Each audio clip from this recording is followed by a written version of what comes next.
தேசிய ஜனநாயக கூட்டணியில் யாருக்கு எந்த தொகுதி இன்னும் சற்று நேரத்தில் அறிவிக்கிறார் அதிமுக பொதுச் செயலர் எடப்பாடி கே பழனிசாமி.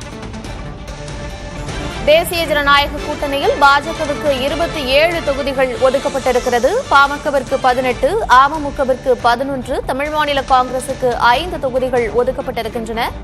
இந்நிலையில் யாருக்கு எந்த தொகுதி ஒதுக்கப்படும் என்பதை இன்னும் சற்று நேரத்தில் அறிவிக்கிறார் அதிமுக பொதுச் செயலர் எடப்பாடி கே பழனிசாமி. தேசிய ஜனநாயக கூட்டணியில் இடம்பெற்றிருக்கக்கூடிய ஜான் பாண்டியனின் தமுமுகவுக்கு 1, திருமாறனின் தென்னிந்தியா ஃபார்வர்ட் பிளாக் கட்சிக்கு 1, ஐஜேகேவுக்கு 2 தொகுதிகள் ஒதுக்கப்பட்டிருக்கின்றன. இந்நிலையில் இன்னும் சற்று நேரத்தில் தேசிய ஜனநாயக கூட்டணியில் இடம்பெற்றிருக்கக்கூடிய கட்சிகளுக்கு எந்தெந்த தொகுதிகள் ஒதுக்கப்பட்டிருக்கிறது என்ற பட்டியலை அறிவிக்க இருக்கிறார் அதிமுக பொதுச் செயலர் எடப்பாடி கே பழனிசாமி. விவரங்களோடு இணைந்திருக்கிறார் செய்தியாளர் ஸ்டாலின். தேசிய ஜனநாயக கூட்டணியில் இடம்பெற்றிருக்கக்கூடிய கட்சிகளுக்கு எந்தெந்த தொகுதிகள் ஒதுக்கீடு செய்யப்பட்டிருக்கிறது என்ற பட்டியலை இன்னும் சற்று நேரத்தில் அறிவிக்க இருக்கிறார் அதிமுக பொதுச் செயலர் எடப்பாடி பழனிசாமி என்ற தகவலை பார்க்கிறோம். அதிமுக தலைமை அலுவலகத்துக்கு கூட்டணி கட்சித் தலைவர்கள் வருகிறார்களா? என்ன நிலவரம்? கார்த்தியா, அதிமுக தலைமையிலான கூட்டணியில் இடம்பெற்றிருக்கக்கூடிய கூட்டணி கட்சிகளுக்கு எந்தெந்த தொகுதிகள் என்பது குறித்த அறிவிப்பினை இன்னும் சற்று நேரத்தில் அதிமுக பொதுச்செயலாளர் எடப்பாடி பழனிசாமி வெளியிட இருக்கிறார். இதற்காக அதிமுக தலைமை அலுவலகத்திற்கு கூட்டணி கட்சி தலைவர்கள், தேசிய ஜனநாயக கூட்டணியில் இடம்பெற்றிருக்கக்கூடிய தலைவர்கள், பாட்டாளி மக்கள் கட்சி தலைவர், அம்மா மக்கள் முன்னேற்ற கழகம் என அனைத்து கூட்டணி கட்சி தலைவர்களும் இன்னும் சற்று நேரத்தில் ஒவ்வொருவராக வந்து கொண்டிருக்கிறார்கள்.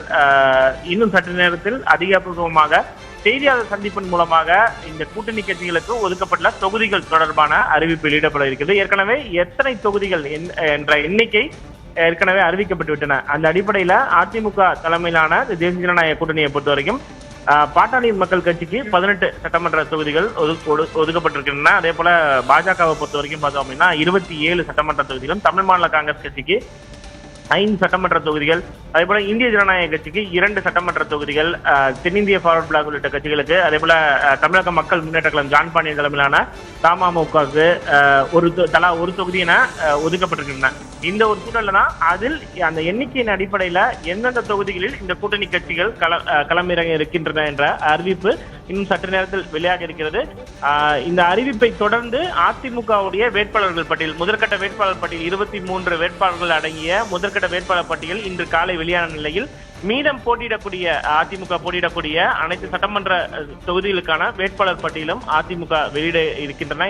நேற்று தேர்தல் அறிக்கை வெளியிடப்பட்ட நிலையில் இன்று வேட்பாளர் பட்டியலை தொடர்ந்து இன்று மாலையே தன்னுடைய தேர்தல் சுற்றுப்பயணத்தை அதிமுக பொதுச் செயலர் எடப்பாடி பழனிசாமி சென்னை மாவட்டத்துக்குட்பட்ட மயிலாப்பூர் சட்டமன்ற தொகுதியிலிருந்து தொடங்க இருக்கிறார். இதற்கான ஏற்பாடுகள் தொடர்ச்சியாக ஒவ்வொன்றாக செய்யப்பட்டிருக்கக்கூடிய நிலையில்தான் இன்னும் சற்று நேரத்தில் இந்த அதிகாரப்பூர்வமான அறிவிப்பு வெளியிடப்பட இருக்கிறது. கூட்டணி கட்சி தலைவர்கள் அனைவரும் அதிமுகவுடைய தலைமை அலுவலகத்திற்கு தற்போது வருகை தந்து கொண்டிருக்கிறார்கள். கார்த்திகா, தேசிய ஜனநாயக கூட்டணியில் யாருக்கு எந்த தொகுதி என்பது குறித்து இன்னும் சற்று நேரத்தில் அறிவிக்க இருக்கிறார் அதிமுக பொதுச் செயலர் எடப்பாடி கே பழனிசாமி. ஸ்டாலின் தொடர்ந்து இணைப்பில் இருங்க, மீண்டும் பேசலாம். ஒரு சிறிய இடைவெளிக்கு பிறகு